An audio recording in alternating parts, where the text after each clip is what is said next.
బట్టి విక్రమార్క గారు వచ్చిన తర్వాత కూడా అసలు ఈ పవర్ ప్రాజెక్టు వల్ల నష్టం మనం ఏం చేయలేము, దండగా ఇదంతా లాస్ట్కి చాలా ఇబ్బంది పడే పరిస్థితులు అని చెప్పి మాట్లాడారు. ఇలా ఎంత తొందరగా పూర్తయితే అంత మనకు లాభం, మనం కరెంట్ ఇవ్వగలుగుతాం, మన కరెంట్ చాలా అవసరం ఉన్నది, ఇబ్బంది అని చెప్పి చేస్తున్నారు. అయ్యా మీరు ఏదైనా చేయండి, అది పూర్తి చేసి భారతదేశంలోనే మా నియోజకవర్గంలో ఉన్న ఈ పెద్ద ప్రాజెక్టు తొందరగా పూర్తి చేసి మరి ఈ దేశానికి అంకితం చేయండి. మన రాష్ట్రానికి పూర్తి ఇదైతే కనుక కరెంటు బాధలు తప్పుతాయి. ఇదివరకు కరెంటు పోతే ఒక పోయే విషయం అనేది లేకుండా చేసిన మన కేసీఆర్ గారికి ఇప్పుడు మీరు రోజు కరెంటు పోయి మన మోటార్లు కూడా అన్ని రిపేర్లకు వచ్చినాయి, అన్ని పరిస్థితులు కూడా ఇప్పుడు ప్రజలందరూ కూడా అర్థం చేసుకుంటున్నారు. దాని అన్ని విషయాలు కూడా తెలుసు.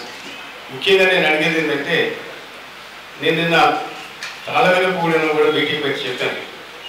ఒక ప్రజల దగ్గర పోతే మీటింగ్ పెట్టి చెప్పినాను, అయ్యా మనకు బేసిక్గా లేవు.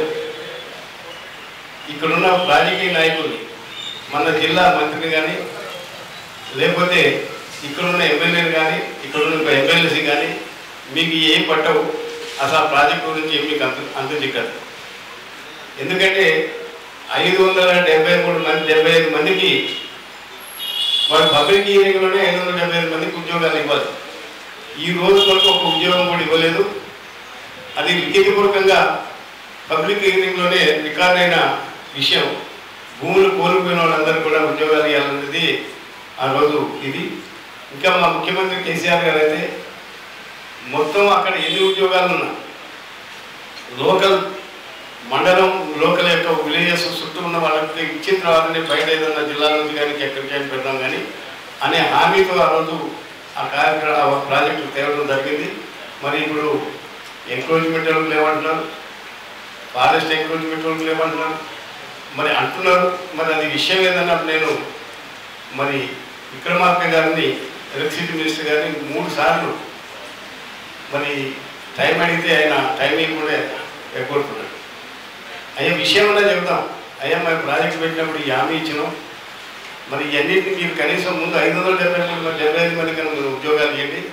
ఎక్కడెక్కడి నుంచో తీసుకొచ్చి అందరినీ ఇక్కడ ట్రాన్స్ఫర్ చేసి ఇక్కడ పనిచేస్తున్నారు.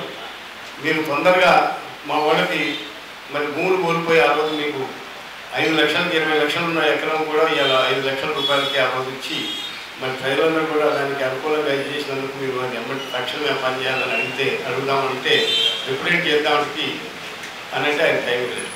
అందుకని ఇక్కడ ఉన్న ప్రజాప్రతినిధులకు నేను రిక్వెస్ట్ చేస్తున్నాను, మనం పార్టీలు ఏదైనా ఉండొచ్చు, ఏదైనా ఉండొచ్చు, కానీ మీరు టైం తీసుకొని మనందరం రిప్రజెంట్ చేసి అక్కడ 2 ఊళ్ళోకి పార్టీ రైతాంగాన్ని కూడా కమిటీ చేసుకోమని చెప్పిన 2 ఊళ్ళో అక్కడ ఉన్న ఉద్యోగస్తులందరూ నాలుగు అక్కడ పోయిన నిర్వాసితులందరూ కూడా ఎమ్మటే ఉద్యోగాలు ఇప్పించేందుకు మనం అందరం కృషి చేయాలి. మీకు అర్థం కాకపోతే మరి మనం అందరం కలిసిపోయి ఈ విషయం అన్న కరెక్ట్గా మన దగ్గర లెక్క ఉన్నది, భర్తలు 5 ఉన్నది, మరి దాన్ని పూర్తి చేయడానికి ఇది చేయాలని చెప్పి మరి నేను టీఆర్ఎస్ పార్టీ తరఫున మరి నేను డిమాండ్ చేస్తున్నా. అయ్యా బట్టి ఇప్పటికైనా మీరు తెప్పించుకొని ఎమ్మటే తక్షణమే మీరు ఆ యొక్క ఉద్యోగాలని ఎమ్మటే భర్తీ చేయాలని చెప్పి మీ అందరూ మీకు ప్రత్యేకంగా మనం